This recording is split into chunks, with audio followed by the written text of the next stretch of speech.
everyone! Today we are going to be reviewing another album from Utada Hikaru.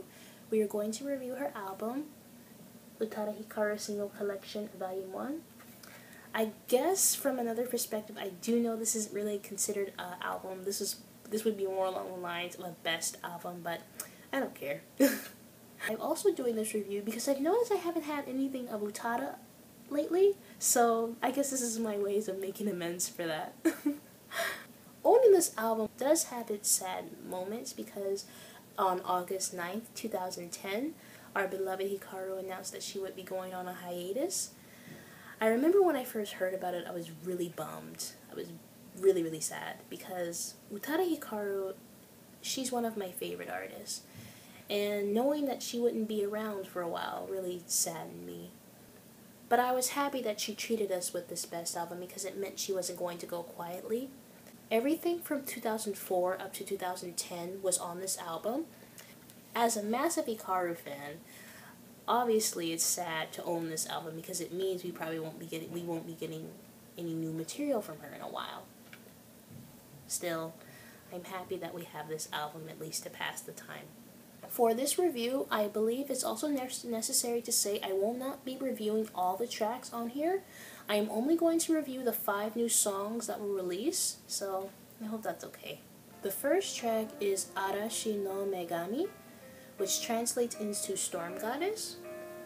I liked how she started things off with this piano ballad because it really accompanies this peaceful atmosphere that's really beautiful to dwell on. And I like that halfway throughout this ballad, she adds more instrumentals and more power into it. Because I really like the drums and the beautiful arrangements that were included in this. Especially when it builds up throughout the chorus. I do know this song was written as a thank you letter to her mother, Fuji Keiko. So obviously, based on that reason, it's quite an emotional song. It's very sweet and soft throughout the melody. And I would say this song holds more power to it based on the piano-driven songs she's done in the past. And based on the unfortunate events that happened to her mother, I will say this song holds more power and more feeling to grasp to. And I do hope Hikaru is okay, because I do know the pain of losing someone so suddenly, especially to suicide. I hope she's okay. Overall, this was a moving way to start this album. The next track is Show Me Love, parentheses, Not a Dream.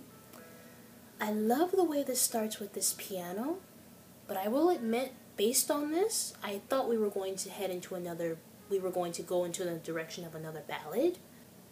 But as soon as Hikaru started singing that first verse, I knew we were heading in for something more special.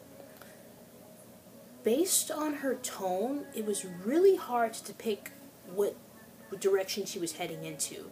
Because even if you don't understand Japanese, I feel you can interpret that darkness within her tone. And that there is quite scary to me.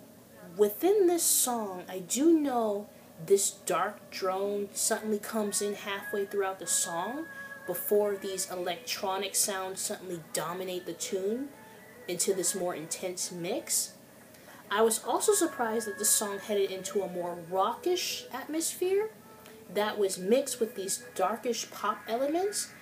Even though Hikaru has experimented with rock in the past, I will say that this one is has a more originality to it based on the lyrics.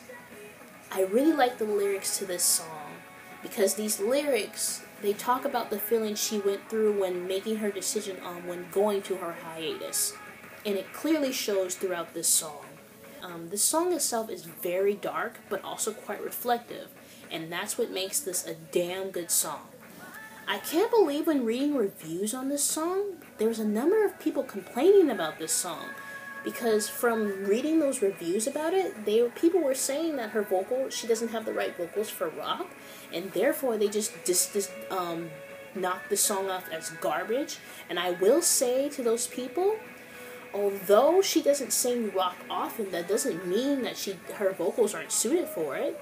Because in my opinion, her vocals are soaring in this song. So I don't know why they're dismissing this song as garbage, especially from the emotion and the lyrics that she clearly interpreted into this. But that's my opinion, of course. The next song is Goodbye Happiness. Okay, out of all the new material on here, this one is considered my most favorite of them all. I don't care. I love this song. It's an upbeat pop electrica song that thrives with awesomeness. Although the lyrics do carry this sad vibe, in a way it kind of reminds me of her song Beautiful World from Heart Station, because it has sad lyrics, yet an upbeat melody. But despite that, the song is quite special to me.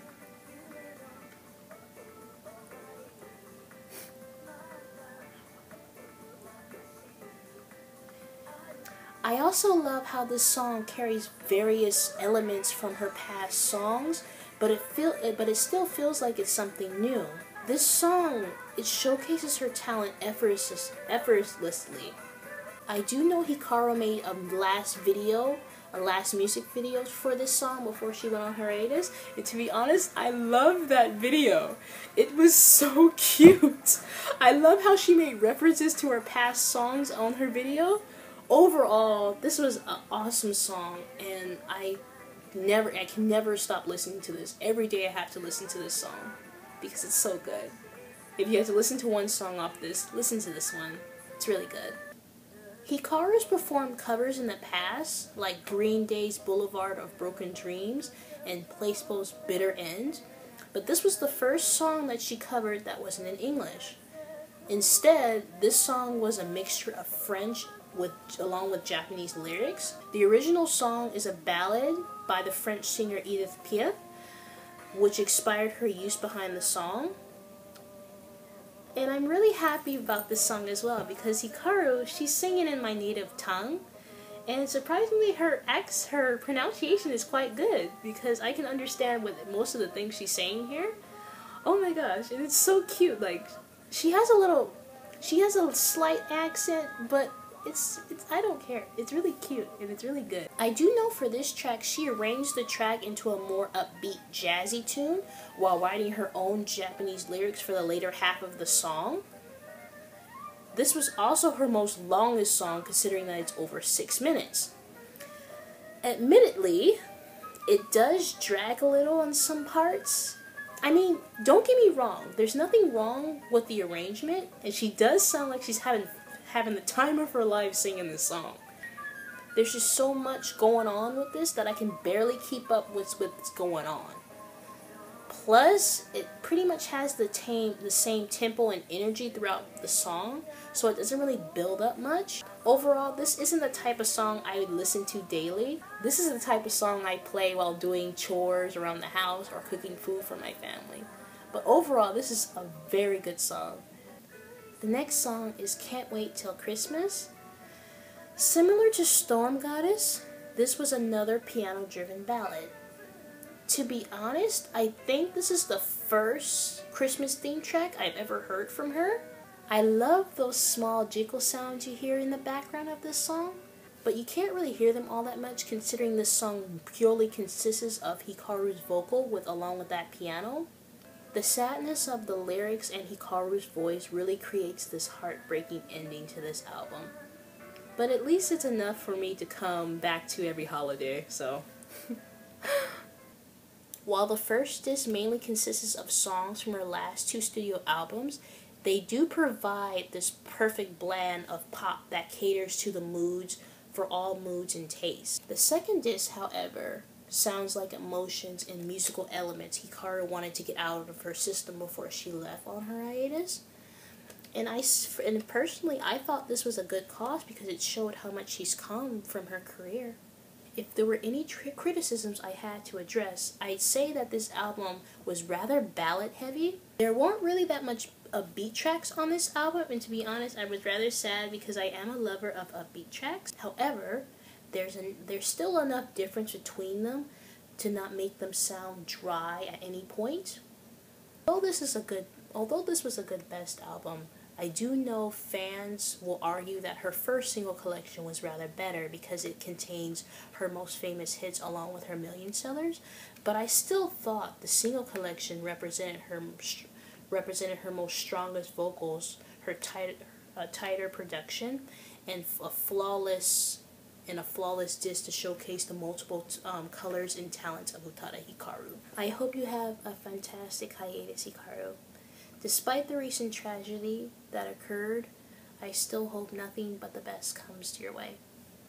I hope you get a chance to explore the world and accomplish what you would desire and draw inspiration from your future adventures, because when you come back, I'm sure you're going to be kicking back to the top and showing the world what a powerful musical force you can and will ever be. I do hope all of you enjoyed this mini review of Utada Hikaru's best album. I hope I've put it in a way where you all can enjoy and understand, and hopefully we'll be getting something from Hikaru very soon, even though it's still unlikely, but I'm hoping anyway. Bye you guys, see you guys later.